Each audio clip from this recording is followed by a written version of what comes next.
Dan Savage of OrlandoMagic.com here with JJ Redick. Well, the first thing is we're glad to have you back. Just talk about that whole process of everything you went through this summer, from not only re-signing with the Magic, but also getting married. It was a great summer for me. Very excited to be back here, and also very excited to be married. My wife is pretty cool, and she's definitely my better half. So overall, it was just a great summer. From all the facilities you've been to in your college career and professional career, today we're in the great new Amway Center.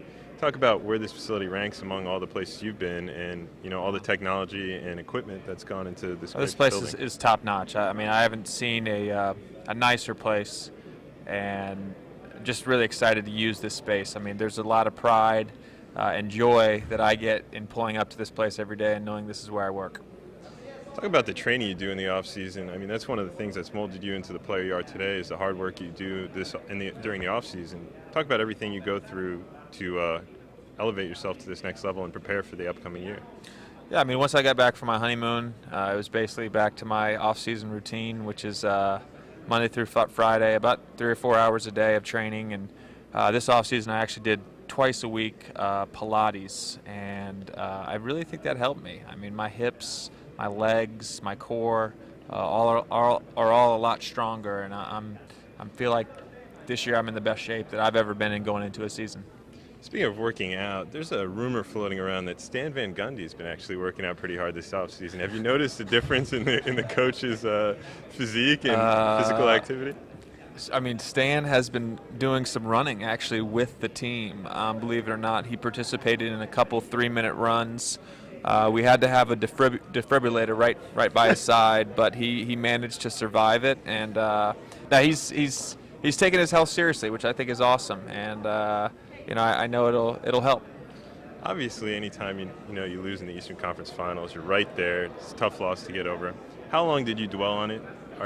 Has it gotten past you at all so far, or are you just looking for that first time to play Boston to finally get over that hump? I think I'm still looking for that first game against someone else, and then I'll be over it. It just left a really bitter taste in my mouth, and I think sometimes we forget that we only have so many opportunities to win a championship, and I feel like last year was one of our opportunities, and it's just disappointing that we didn't take full advantage, because the reality is we didn't play our best against Boston. If they had beat us when we played our best, then maybe you can live with that a little bit easier, but they just kicked our butts. Now, obviously, this is probably the question you're most sick of so far during this media day, but I have to ask, when you heard that LeBron James joined the Miami Heat and teamed up with Dwayne Wade and Chris Bosh, what's the first thought that crossed through your mind? The first thought that crossed through my mind was it's time to go to sleep, because I stayed up till 4 a.m. that night in Italy, and I didn't have ESPN in my hotel. I had CNN, so I had to watch Larry King talk about it with some other people. So it was time to go to bed.